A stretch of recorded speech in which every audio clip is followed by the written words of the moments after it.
네, 오늘 있었던 문재인 대통령 신년 기자회견 내용, 특히 이제 아무래도 오늘 경제에 대한 얘기들이 가장 비중이 컸기 때문에 경제 얘기를 중심으로 해서 전체적인 얘기들 한번 두루두루 살펴보도록 하겠습니다. 오늘 두 분 모셨습니다. 명지대 김영준 교수하고 숙명여대 신세동 교수 두 분 모셨습니다. 두 분 어서 오십시오. 네. 안녕하세요. 반갑습니다. 이 질문은 두 분한테 일단 각자 드리겠습니다. 오늘 신년 기자회견 전체적인 내용들 어떻게 보셨는지 우리 신 교수님부터 먼저 좀 한 말씀 해주시죠. 뭐 저는 사실 기대를 많이 했는데 새로운 게 하나도 없다. 새로운 게 하나도 없고 굳이 꼭지를 달자면 혁신적 포용 국가인지 포용 성장인지 그 말씀을 걸었는데 그것도 2019년 경제정책 운영 방향에 이미 나왔던 이야기고 그래서 뭐 면면이 좀 나중에 따져보겠지만 필요하면 보완한다고 해서 사람들은 보완에 전부 지금 다 이렇게 초점이 모여졌는데 저는 필요하면이라는 말이 결국은 이건 뭐 안 하겠다는 이야기 같다. 전제를 달 필요가 뭐가 있겠느냐? 네. 그래서 제가 만약에 대통령을 보필하는 자리에 있었다고 하면 도대체 경제 성과가 이렇게 나쁜 핵심 이유가 뭐냐에 대한 솔직한 평가가 있어야 되는데 뭐 뼈 아프다라는 말씀을 하시고 전혀 구체적인 어떤 그런 부분이 안 보여서 실제로 지금 일자리를 잃은 분이나 또 근무 시간이 줄어든 분이나 소득이 실제로 감소된 분들의 입장에서는 조금 화나는 그런 어떤 신년 것이 아니었는가 싶어서 글쎄요. 조금 실망했다고 저는 평가하고 싶습니다. 알겠습니다. 김 교수님은요? 크게 세 가지를 이제 강조를 했는데요. 하나는 정책 기조는 변화가 없다. 그렇죠. 두 번째는 코로나 혁신을 통해서 국민이 체감할 수 있는 성과를 만들겠다. 그래서 결국 올해는 지금 얘기하는 뭐 혁신적 포용 국가의 원년으로 만들어가겠다라는 세 가지인데요. 저는 작년에 국회 시정연설이나 또는 2월달에 2일에 있었던 신년회나 오늘 뭐 기자회견이나 그 내용에서는 큰 변화가 없다고 봅니다. 그런 의미에서 봤을 때 국민들이 작년에 기자회견 하고 나서 당시에는 최저임금에 대해서 굉장히 긍정적으로 평가를 했는데요. 올해는 이제 최저임금 인상과 관련돼서도 좀 뭐 보완할 것이 있으면 보완하겠다라는 식으로 이제 그 대통령 얘기를 했는데요. 큰 틀 속에서 보면은 뭐 우리가 핵심적으로 얘기할 수 있는 그럼 어떻게 성과를 낼 것이냐에 대한 구체적인 이러한 그 부분들이 좀 빠져 있지 않느냐. 다만 이제 그 계속 문제되고 있는 거는 투자를 계속하면 성과가 나올 수 있다라는 그런 생각을 갖고 있는 것 같아요. 그러니까 예를 들어서 혁신 성장과 관련돼서 뭐 스마트 공장 등 뭐 8대 산업 분야에 대해서 뭐 굉장한 돈을 투자하겠다라든지 뭐 데이터라든지 뭐 수소차 얘기 또 하고요. 얘기 나오고 여기서 투자를 해서 성과를 내겠다고 하는데요. 일자리 창출 위해서 54조 원을 투입했거든요. 그러나 일자리는 안 만들어졌단 말이에요. 그러니까 투자가 모든 것을 담보하지 않는다라는 부분들을 다시 한번 확인을 했는데요. 이게 과거 정부와 어떻게 다른지에 대해서는 조금 후에 좀 말씀을 좀 드리도록 하겠습니다. 그러시죠. 어차피 이제 기본적으로 내용을 좀 보시면서 들었던 어떤 일반적인 이를테면 이제 첫인상이죠. 그 그렇습니다. 말씀을 두 분한테 좀 듣고자 했던 바였는데 일단 말씀을 좀 해주셨고 지금부터 이제 구체적인 이제 강론으로 좀 들어가 봐야 되겠습니다. 신 교수님 말씀을 들으면서 제가 들었던 생각은 뭔가 좀 작년에 초창기 분위기에서 이제 성과가 계속 안 나오고, 이를테면 고용 상황도 상당히 좀 좋지 않고 등등등 이런 어떤 경제적 성과들이 나오면서 작년 말부터 분위기가 뭔가 좀 바뀌었고 대통령도 실제로 뭔가 좀 바꾸겠다는 얘기도 많이 했고 그래서 올해 그런 것들이 신년 기자회견에서 좀 구체적으로 담길 거라고 보셨던 거였어요? 그렇죠. 그러면 그런 것들은 대략 어떤 것들이 교수님은 예상을 하셨어요? 일단 우리 학계 쪽에서 이 지금 경기가 식고 있다라는 부분을 최초로 띄웠던 게 작년 2월, 3월, 4월 고저간입니다. 수출이 꺾이면서. 그래서 그때서부터 이 경제가 심상치 않다. 계속해서 경기가 어두워진다고 했음에도 불구하고 뭐 아니다. 또 뭐 연말 되면 좋아진다. 이제 그러다가 작년 8월 달에 취업자 증가수가 5천, 3천으로 줄면서 놀랬죠. 그때서부터 이제 뭐 책임을 져야 된다 해서 장하성 실장이랑 김동연 그 두 분이 결국은 물러났지만 그런 상황에서 이 두 헤드 이 투탑이 물러나는 걸 보면 청와대에서도 정책 기조가 많이 바뀌겠구나 이런 생각을 했었고요. 또 대통령께서도 속도 조절을 이야기를 구체적으로 하셨단 말이에요. 작년 예. 연말에. 그래서 우리는 많은 걸 기대를 했는데 인선도 그렇고 그다음에 그 최근에 나오시는 말씀도 그렇고 바꾸는 게 별로 없다. 그리고 계속해서 강조하시기를 경제 기조는 그대로 간다. 소위 공정경제, 그다음에 소득주도 성장, 혁신성장은. 근데 지금 이 세 가지 꼭지를 가지고 1년 반, 거의 2년 경제를 운영하셨잖아요. 결과가 엄중하게 실패로 나타났잖아요. 그럼 구체적으로 책임을 지워야죠. 저는 책임을 지는 사람이 있어야 된다고 봅니다. 그러면 작년 말에 두 사령탑이 물러난 거는 책임진 건 아니다고 보시는 거군요. 아니라고 다들 알고 있지 않습니까? 그리고 난 더더욱 중요한 것은 대통령께서 출범하시면서 일자리 항황판 만드셨잖아요. 네, 굉장히 그 쇼를 하셨잖아요. 네. 우리 국민들도 박수 막 쳤잖아요. 그리고 일자리위원회 위원장이 지금 2번이나 바뀌었잖아요. 맞아요. 그럼 그분은 왜 가만 계신가요? 그렇게 큰 소리 치고 그다음에 대통령 취임사에도 그랬고 그 후로 나오는 모든 국정기조를 일자리 중심으로 한다고 1년 반 거의 2년 동안 이야기를 했는데 성과가 이렇게 안 나왔으면 대통령이 절이라도 하셔야 되겠죠. 근데 뭐 통렬하게 아프다고 말씀만 하시면서 그대로 끌고 가시겠다라고 하는 것은 아까도 제가 말씀드렸지만 지금 일자리가 그동안 잘렸거나 그다음에 근무 시간이 줄었거나 실제적으로 소득이 많이 줄어든 수백만에 가까운 우리 근로자들로서는 정말 문재인 대통령이 들어오셔서 뭐 다 함께 잘 사는 뭐 나라라고 저는 굉장히 분노할 부분이 있다. 그분을 저는 이번에 다스리지 못하셨다고 보는 거죠. 예. 지금 교수님 말씀을 들으면서 뭐 비슷한 생각을 하시는 분들이 많이 계실 것 같은데 네네. 그러면은 그런 의문점이 생길 것 같습니다. 왜 계속 기조를 유지를 하고 있는 것이냐라는 부분에서 이거는 조금 정무적인 어떤 분석도 좀 필요할 것 같아서 이거는 김 교수님께서 조금 더 설명을 잘해 주실 것 같은데요. 우리 대통령학을 연구하는 연구자들이 가장 핵심적으로 얘기하는 거는 대통령의 인식적 구조에 대한 문제인 거예요. 인식적 구조. 네, 그러니까 예를 들어서 뭐냐면 대통령이 상황을 어떻게 인식하느냐에 따라서 변화가 온다는 거죠. 예. 그런데 대통령이 지금까지 경제 상황에 대한 인식이 현재가 굉장히 많이 벗어나 있다라는 겁니다. 그건 무슨 말씀이세요? 왜냐하면 수출이 굉장히 좋고 우리가 3만 달러 시대에 이르고 다른 선진국과 비교했을 때 경제 성장률이 높다. 네. 그렇다고 따지면은 전 세계 평균 성장률이 3.9%인데 반해서 대한민국은 실은 높아져야 되는데 낮지 않습니까? 이런 거라든지요. 또는 오늘도 가계소득이 늘었다고 지금 얘기를 한단 말이에요. 대통령은. 근데 가계소득이라는 거는 어느 계층에서 늘어났냐가 중요하잖아요. 그러니까 소득주도 성장이라는 맞습니다. 거는 가계소득이 낮은 계층에서 소득을 늘려서 소비를 늘려서 결국 활성화되는데 그렇죠. 그러니까 소비가 안 늘어나는 거는 소득이 낮은 계층에서 소득이 없기 때문에 그런데 맞습니다. 그냥 뚱그러서 가계소득이 굉장히 늘어났다는 얘기를 한다든지 그러니까 그걸 또 평균치로 얘기하신 건 문제가 있다 말씀이죠. 이런 것들이 실질적으로 정확하게 어디가 문제가 있느냐는 거를 모르는데 하나 제가 조금 전에 과거 정부를 얘기를 했는데요. 한번 복기를 한번 해볼까요? 박근혜 정부 때 아직 정말 기가 따갑게 들은 단어가 있습니다. 창조경제입니다. 예, 맞습니다. 우리 창조경제가 뭔지 몰랐어요. 그 창조경제가 효과가 안 나타나니까 경제혁신 3개년 계획이라고 집권 2년차 때 얘기를 했습니다.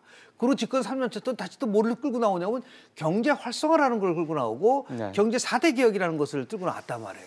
예. 그것은 왜냐하면 자꾸만 담론 정치를 하는 거예요. 구호만 자꾸 반복하는 거예요. 이게 구호를 얘기를 해서 대통령이 오늘 얘기한 말 중에서 성장을 지속시키기 위해서 필요한 거는 혁신이다라는 얘기를 했단 말이에요. 근데 저는 성장을 위해서 필요한 것은 인식에 대한 혁신이라고 저는 봅니다. 그러니까 가장 중요한 것은 현재 이 정부가 얘기하는 걸 한마디로 농축해서 얘기를 하면은 이거는 이제 성장을 통해서 분배에 있어서 균형을 가져온다라면 소득 주도 성장이 아니라 성장 주도 균형 분배라고 얘기를 해야지 그렇죠. 맞는 거예요. 근데 그것을 정확하게 표현하지는 못하면서 자꾸만 과거 것을 집착을 하면서 예를 들어서 성장을 한다고 하니까 이게 지금 뭔가 안 맞는 거라서 꼭 지적하고 싶어는 것은 지금 뭐 조금 전에 얘기했었던 두 경제 투탑을 교체를 했다고 얘기하지만 저는 이 대통령 신년 기자회견을 포함해서 연설문 포함해서 부상을 쓰는 스피치라이터를 다 바꿔야 된다고 봅니다. 그러니까 왜냐하면 이분들이 팔에 박힌 걸 계속 반복적으로 쓰는 거예요. 이러한 부분들에 대한 변화가 없으면은 국민들을 예. 설득하는데 엄청난 한계가 있을 것이다라는 말씀 드리고 싶습니다. 예. 아까 그 신 교수님께서 그 얘기를 하셨어요. 고용과 관련해서 하나 포인트를 짚어주신 게 작년 8월에 신규 일자리가 5천 명을 확 줄어버렸던 거, 그거 굉장히 충격적인 일이었다 말씀을 하시면서 말씀하셨는데, 저는 사실 거기에 하나 더 붙일 수가 있는 게 작년 1분기였나요? 가계동향 결과에서 1분위, 그러니까 가장 우리나라에서 좀 못 사는 분들의 소득이 8년 만에 가장 큰 폭으로 줄었다라는 것도 상당히 소득주 성장을 주창하고 있는 이 정부에는 굉장히 충격적인 수치였다. 뭐 물론 그 이후에 뭐 통계청장이 경질된 등등 여러 가지 뭐 후폭풍이 있긴 했었습니다. 어쨌든 수치가 나온 거니까요. 그러니까 결국은 지금 하나 보면 고용에서 봤을 때는 그렇게 돈을 쏟아붓는데도 일자리가 늘지 않고 있다라는 수치적으로 봤을 때 확실한 게 하나가 있고, 또 하나는 저소득층의 소득이 그렇습니다. 그렇게 돈을 쏟아붓고 심지어는 각종 이전 소득, 그러니까 정부가 이제 가난한 사람들 주는 이 소득을 늘렸음에도 불구하고 실제로 늘어나는 거는 없고 뒤로 오히려 줄었던 이런 부분, 이 두 부분이 아마 가장 우리 국민들한테 충격적인 부분일 것 같은데요. 저희가 지금 남은 시간을 이 두 가지 부분을 중심으로 좀 체감도가 높은 부분에 대한 구체적인 어떤 보완책이랄까, 이거 이렇게 가야 된다라고 생각하시는 부분들 좀 말씀 드렸으면 좋겠습니다. 그죠? 근데 시간이 짧아서 소득이 4.6% 증가했습니다. 네, 작년에 비해서. 예. 근데 그 4.6% 증가의 약 60%가 이전 소득 때문입니다. 그러니까 정부가 꼰자 줘서 늘어난 겁니다. 예. 그리고 그걸 포함하더라도 세금이라든지 연금 부담이라든지 이자 부담을 빼면 가처분 소득은 비소비성 지출을 빼면 가처분 소득은 줄었습니다. 더 놀라운 사실이 있습니다. 이전 소득이요. 1, 2, 3, 4, 5분이 중심으로 봤을 때 어느 쪽으로 많이 가냐? 4, 5분위 쪽으로 이전 소득이 지금 쏠리고 있습니다. 4, 5분이라는 거는 좀 잘 사는 사람들이잖아요. 그러니까 지금 이 문재인 정부의 이전 소득 중심의 어떤 그런 분배 정책이 오히려 양극화를 확대시키는 쪽으로 지금 가면서 실제로 어려운 부분들에 있어서는 이전 소득의 효과도 상대적으로 작고 그다음에 각종 세금 부담이나 비소비성 지출의 부담이 커지기 때문에 그리고 금년에는 여러 가지로 부동산 세금이라든지 부담이 커질 거기 때문에 내년 요맘때 우리가 다시 평가를 하면 지금보다도 훨씬 더 평가가 나른 쪽으로 가능성이 크므로 대통령께서는 이 방향을 빨리 틀어주셔야 되는데 계속해서 지금 가시겠다고 하니 저는 좀 걱정이 앞서는. 그거 하나만 조금 더 쉽게 설명을 하나 부탁드렸으면 좋겠어요. 사실 이전 소득이라는 표현은 우리 시청자분들한테 좀 낯설고 생경한 표현이어서, 예를 들어 이전 소득이라는 게 정부 아까 말씀하신 대로 이제 국민들한테 직접 주는 거라고 그러셨잖아요. 그렇습니다. 뭐 기초연금 같은 이런 것, 그럴 것도 있고요. 노령연금도 있고요. 그다음에 젊은이들한테 뭐 여러 가지로 일자리 찾아봐라라고 해서 뭐 30만 원 주는 것도 있고, 그다음에 육아수당으로 이렇게 뭐 20만 원, 30만 원 주는 것도 있고, 하여튼 정부가 어렵다고 생각해서 주는 그게 그 돈들이 다 오히려 1분위, 2분위나 3분위 쪽보다는 4분위나 5분위 쪽으로 간다. 맞습니다. 알겠습니다. 그럼 이건 정부의 사실 의도와는 사실 좀 반대로 가는 상황이 되는 건데. 왜 그러냐면 이제 정책적인 측면에서 보면요. 정책의 필요성하고 정책의 효과성은 다른 거예요. 그러니까 대통령도 오늘 기자회견에서 얘기하면 여러 가지 이러한 그 불균형이라든지 소득 양극화를 해소하는 데 대한 정책의 필요성은 좀 다 아는 거죠. 그런데 아까 얘기한 제가 다시 말하는 인식적 오류라는 거는 뭐냐면 방향이 오르면 정부의 정책이 선의의 정책을 갖고 있으면 결과가 다소 좀 안 나오더라도 우리는 굉장히 좋은 정책을 펼쳤기 때문에 평가를 받을 만하다라는 이런 생각을 갖고 있는 거죠. 그러니까 필요성을 넘어서서 효과성을 가지고 강조를 해야 된다는 거죠. 그러니까 지금 선의가 꼭 중요한 것만 결과적으로 좋은 결과로 이어지지는 않는다는 말씀이시죠. 그렇죠. 왜냐하면 어떠한 정책이라는 거는 방향과 속도와 방식이라는 세 가지가 조화를 이뤄내야 되는데, 이 정부는 방향이 오르면 속도하고 방식이 좀 서툴고 투박해도 상관없다라는 그런 인식을 하고 있는 것 같아요. 그러다 보니까 계속해서 이 인식적 구조가 동반복적으로 나오는 거예요. 그러니까 혁신을 하고 새로움을 추구하겠다고 하면서 변화한 정책 기조는 변함이 없다. 왜? 이거는 선의의 정책이기 때문에. 그리고 다른 OECD 국가라든지 이런 방향성도 포용적 성장을 얘기를 하고 있기 때문에 우리는 그 추세에 맞는다 얘기를 하고 있는 거죠. 그래서 중요한 거는 뭐냐면, 자, 고용이 나빠졌다고 했을 때 이것을 뭐 제조업이 나빠져서 했다는 부분들보다는 오히려 최저임금이라든지 아니면 근로시간 단축이라든지 비정규직 정규직이라든지 이 정부가 핵심적으로 추구하는 정책이 혹시 고용에 다른 반대 역부족을 가져오지 않았느냐. 그런 부분들을 가지고 국민들을 설득을 해야 되는데 그런 거는 빠지고 다른 예를 들어서 무슨 뭐 제조업이 어렵고 산업 구조가 바뀌고 인구 구조가 바뀌었기 때문에 이게 뭐 예를 들어 고용이 좀 악화됐다라고 하니까 결국 뭐냐면 상황에 대한 정확한 분석이 안 나오니까 진단도 거기에 맞는 그렇죠. 처방도 거기에 맞는 것이 잘 이루어지지 않고 있기 때문에 똑같은 말이 계속해서 반복적으로 나올 수밖에 없는 구조라고 말씀드립니다. 예. 이 정부가 그런 부분들에 대해서 이렇게 콕 집어주는 소위 말해서 이 정부가 많이 얘기했던 게 핀셋 어떤 정책 이런 얘기들을 처음부터 많이 했었는데 그럼 실질적으로는 이제 국민들의 체감도가 높을 수 있는 국민들의 체감이 더 클 수 있는 이런 식에 대한 핀셋 식의 어떤 꼭 집어서 할 수 있는 그런 정책은 좀 여전히 펼치지 못하고 있다.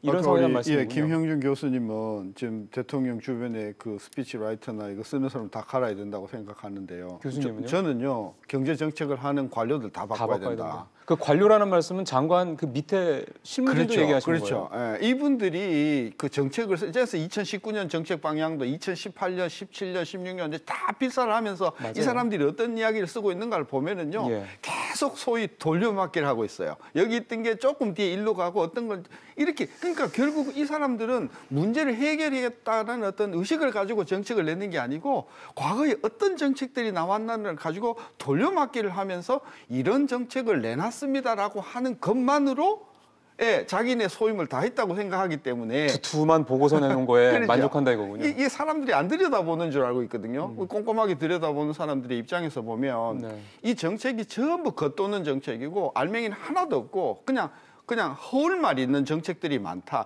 이런 부분을 대통령께서 또는 청와대에서 아주 준열하게 비판을 하시고 이분들이 공무원들이 실제로 작동하는 정책을 내놓을 수 있도록 밀어줘야 되는데 그 부분을 모르니까 공무원들 박수 막 치니까 공무원들은 잘하는 줄 알고 있는데 지금 이렇게 우리가 한탄하는 게요. 이번 정부뿐만이 아니고 박근혜 정부 내내 그랬고요. 이명박 정부 내내 그랬어요. 맞습니다. 그래서 아마 작년 중반 이후부터인가요? 그런 얘기들이 좀 나왔던 것 같습니다. 그러니까 상층부와 중간 실무자들 간에 겉도는 그런 것들이 있다. 그러니까 정책이 실제 현장에서 체감할 수 있는 정책들이 잘 반영이 안 되는 거는 중간 부분에서 소위 말하는 이제 관료들이 좀 안 움직이기 때문이다. 이런 얘기들도 하는데 뭐 그거는 이제 일부 뭐 사람의 분석일 수도 있고 같고 교수님께서 봤을 때는 이런 문제들이 해결되기 위해서는 어떤 부분들이 필요하다고 보세요? 대한민국의 관료는 굉장히 나름대로 수준이 높은 분들이에요. 왜 이런 지난번에 정부나 현 정부나 똑같은 얘기는 뭐냐면 모든 게 다 청와대 중심의 정치가 판을 치고 있기 때문에 그런 겁니다. 오히려. 그러니까 정말 내각에다 힘을 실어주고 자율성을 주고 책임성을 부여하면서 당신이 모든 것을 가서 끌고 가십시오라고 해야 되는데 그렇지는 않는 거예요. 청와대가 모든 것을 판단해서 청와대의 이념적 기조에 맞느냐 안 맞느냐의 잣대를 가지고 보기 때문에 그렇죠. 결국은 관료, 장관들을 포함해서 내각이요. 현장에 내려가서 대통령 말은 맞습니다. 우문현다. 우리의 문제는 현장에 답이 있다. 수없이 얘기를 하더라도 안 되는 이유가 뭐냐면 결국 최종적으로 판단은 누가 하냐면 청와대가 한다는 겁니다. 당장 한번 보십시오. 지금 경제정책과 관련돼서도 지금 경제부총리가 있지만 청와대 내에서는 경제실장이 있습니다. 경제수석이 있습니다. 경제보좌관이 있습니다. 또 일자리 수석이 있습니다. 사회수석이 있습니다. 이 5명. 지금 이번에 또 뭐라고 했냐면 대통령이 신임 비서실장한테 이제 비서실장이 경제정책도 잘 하세요라고 얘기를 했단 말이에요. 이렇게 수많은 사람들이 움직여지는 속에서 어떻게 나름대로 핵심적이고 지속적인 정책을 만들어낼 수 있을까? 못 만들어내는 거예요. 그러니까 그러한 방식의 변화가 없이는 제가 볼 때는 참 어려움이 계속해서 지속될 수밖에 없다는 지적을 하고 싶습니다. 어찌 보면은 대통령이나 이제 정부에서 청와대에서 얘기하는 혁신이 그 기업들이라든가 뭐 일쪽에서 혁신도 물론 중요하겠습니다만 내부의 혁신도 또 역시 좀 중요한 부분이 아니냐 그런 생각도 좀 해보게 되네요. 오늘 두 분 말씀 잘 들었습니다. 고맙습니다. 네.